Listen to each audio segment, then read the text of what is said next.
அனைவருக்கும் வணக்கம். இந்த பதிவில் நம்ம எதை பற்றி பார்க்க போகிறோம்னு தெரிஞ்சுக்கிறதுக்கு முன்னாடி மறக்காமல் நம்ம சேனலை சப்ஸ்கிரைப் பண்ணிக்கோங்க. பக்கத்தில் இருக்கிற பெல் பட்டனையும் கிளிக் பண்ணிவிட்டு ஆளுங்கிற ஆப்ஷன் கொடுத்துட்டிங்கன்னா நான் போடுற வீடியோக்கள் எல்லாமே மிஸ் ஆகாமல் நோட்டிஃபிகேஷனில் வந்துடும். இந்த பதிவு மிக மிக முக்கியமான பதிவு, அனைவரும் தெரிந்து கொள்ள வேண்டிய ஒரு பதிவு அப்படின்னே சொல்லலாம். எதை பற்றியது அப்படின்னு பார்த்திங்கன்னா, இன்று நவம்பர் மாதத்தின் 26ஆம் தேதி, கார்த்திகை மாதத்தின் 10ஆம் தேதி, நிறைஞ்ச புதன்கிழமை அப்படிங்கிறது மகாவிஷ்ணு வழிபாட்டுக்கும் அவங்கள அதிபதியாக கொண்ட புதன் பகவான் வழிபாட்டுக்கும் ஏற்றதொரு நாளாகவே கருதப்படுது. இந்த நாளை விசேஷம் சேர்க்கும் விதமாக இன்றைக்கி நமக்கு பெருமாள் வழிபாட்டிற்கு உரிய திருவோண நட்சத்திரமும் இருக்குது. நட்சத்திரங்கள்லேயே 2 நட்சத்திரத்துக்கு தான் திருங்கிற அந்தஸ்து இருக்குது. ஒன்று பார்த்திங்கன்னா சிவபெருமானுக்கு உரிய திருவாதிரை, அதே போல் மகாவிஷ்ணுவுக்கு உரிய திருவோணம். இதுக்கு 2க்கு தான் அந்த சிறப்பு இருக்குங்க. இன்றைக்கி பெருமாள் வழிபாட்டிற்குரிய புதன்கிழமை நாளில் இந்த திருவோணம் இருக்கிறது சிறப்பு. அது மட்டும் இல்லாமல் நமக்கு இன்றைக்கி கார்த்திகை மாதத்திற்குண்டான வளர்பிறை சஷ்டி திதியும் இருக்குது. கார்த்திகை மாதம்ங்கிறது சிவபெருமான் மற்றும் முருகப்பெருமான் வழிபாட்டிற்கு உரிய ஒரு மாதம்னு உங்களுக்கே தெரியும்.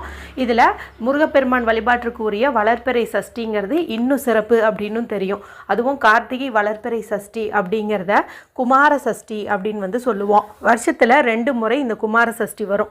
ஆனி மாத வளர்பிறை சஷ்டி, அதே போல் கார்த்திகை மாத வளர்பிறை சஷ்டி. இந்த சஷ்டி திதி நமக்கு நேற்று இரவு 8 மணி 8 நிமிஷம் போது தொடங்கிடுச்சு. இன்று இரவு 8 மணி 21 நிமிஷம் வரைக்கும் இருக்குதுங்க.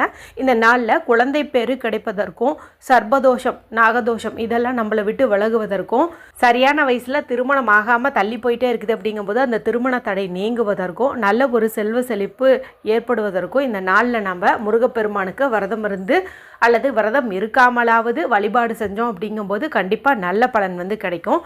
ஏற்கனவே இந்த நாளில் சொல்ல வேண்டிய ஒரு வரி மந்திரம் குறித்து நேற்று இரவே வீடியோ போட்டிருந்துங்க. வெறும் வயிற்றில் சொல்லுங்கன்னு சொல்லியிருந்தேன். அதாவது உணவு எதை எடுத்துக்கிறதுக்கு முன்னாடி சொல்லுங்கன்னு சொல்லியிருப்பேன். அப்படி நீங்கள் இன்றைக்கி உணவு எடுத்துட்டீங்க, வீடியோ இப்போ தான் பார்த்தீங்க அப்படிங்கும்போது, நீங்கள் நான்வெஜ் சாப்பிட்ல அப்படிங்கும்போது தாராளமாக அந்த மந்திரத்தை சொல்லலாம். அல்லது 108 முறை ஒரு பேப்பரில் கூட நீங்கள் எழுதலாம். கண்டிப்பாக உங்களுடைய கோரிக்கையை நிறைவேறும். மேலும் அதே பதிவிலேயே நிலைவாசல்லே இன்றைக்கி ஒரு குறிப்பிட்ட பொருளை தூவி விடுங்க அப்படின்னு சொல்லியிருப்பேன்.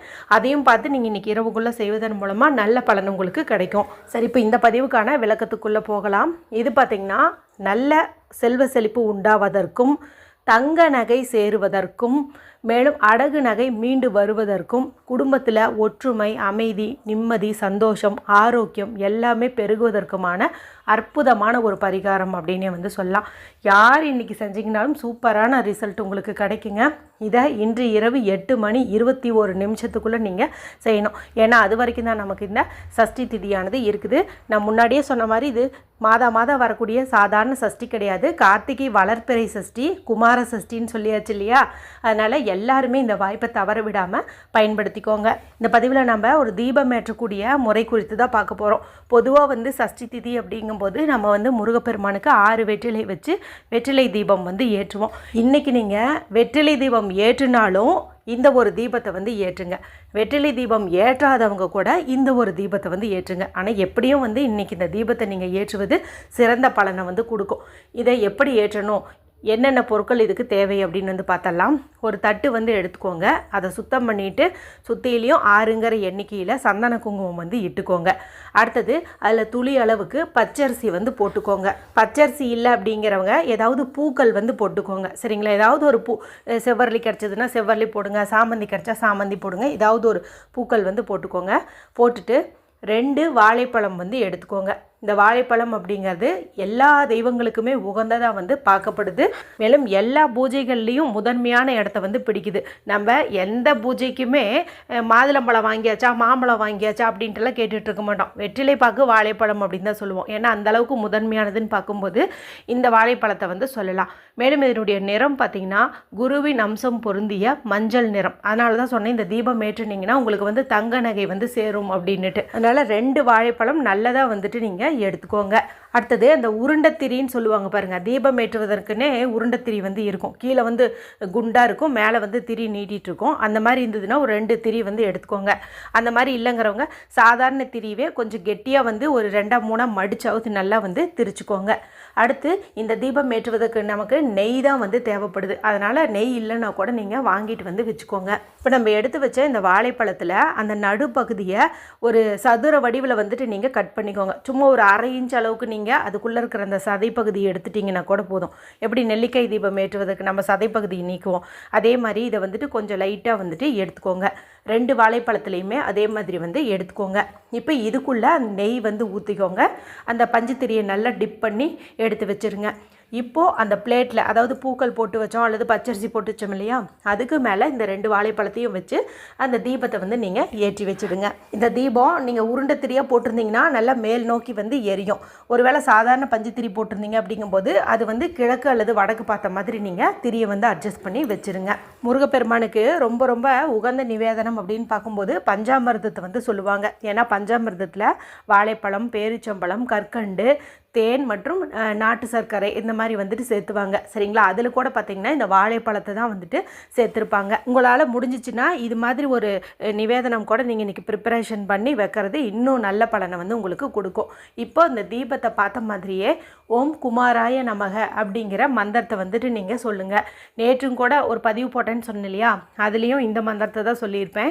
ஏன்னா முருகப்பெருமானுக்கு 1008 நாமங்கள் உண்டு, நிறைய மந்திரங்கள் வந்து உண்டு. இருந்தாலும் இந்த குமார சஷ்டி நாளில் ஓம் குமாராய நமக அப்படிங்கிற மந்திரத்தை சொல்கிறது விசேஷமான பலனை வந்து கொடுக்கும். அதனால தான் இந்த மந்திரத்தை வந்து சொல்கிறேன். இதை வந்து நீங்கள் குறைந்தபட்சம் 6 முறை, அதிகபட்சம் 108 முறை சொல்லி வழிபாடு செய்கிறது சிறந்த பலனை கொடுக்கும். 108 அரளிப்பூக்கள் கிடச்சிச்சின்னா கூட ஒவ்வொரு பூவாக இந்த மந்திரத்தை சொல்லி நீங்கள் அந்த தீபத்துக்கு முன்னாடி அர்ச்சனை மாதிரி செய்கிறது இன்னும் சிறந்த பலனை வந்து கொடுக்கும். இப்போ இந்த தீபத்தை பார்த்த மாதிரியே என்ன கோரிக்கைக்காக நீங்கள் இந்த தீபத்தை ஏற்றிங்களோ அதை மனசுருகி முருகப்பெருமானிடம் வந்துட்டு நீங்கள் பிரார்த்தனை பண்ணிக்கோங்க. அதன் பிறகு கற்பூர ஆரத்தி காட்டி இந்த பூஜையை வந்து நிறைவு செஞ்சுக்கோங்க. இதில் ஊற்றியிருக்கிற அந்த நெய் குறைஞ்ச சமயத்தில் நீங்கள் ஒரு பூவின் காம்பை கொண்டு இதை வந்து குளிர வச்சுருங்க.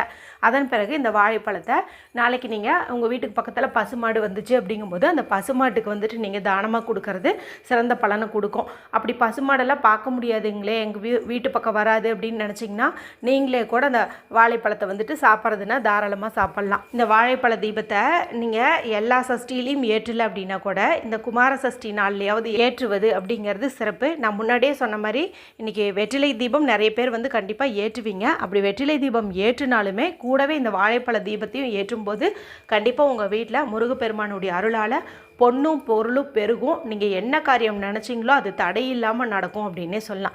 அனைவரும் ஏற்றி பலனடையுங்க. இந்த தீபத்தை மாலை 5 மணியிலிருந்து இரவு 8 மணி 21 நிமிஷத்துக்குள்ளே ஏற்றுவது சிறப்பு. ஒருவேளை நீங்கள் சஷ்டிக்கு வந்து மதிய நேரம் படையிலிட்டு வழிபாடு செய்வீங்க அப்படிங்கிற மாதிரி ஐடியா இருந்துச்சுன்னா நீங்கள் மதியம் தீபம் ஏற்றுனா கூட அந்த சமயத்தில் கூட இந்த வாழைப்பழ தீபத்தை வந்துட்டு நீங்கள் ஏற்றி வச்சுடுங்க. மொத்தத்தில் அவசியமே இந்த தீபத்தை இன்றைக்கி ஏற்றுங்க. வீடியோ பிடிச்சிருந்தால் மற்றவங்களையும் ஷேர் பண்ணுங்கள், லைக் பண்ணுங்கள். மற்றும் ஒரு பயனுள்ள பதிவில் உங்களை சந்திக்கிறேன். நன்றி, வணக்கம்.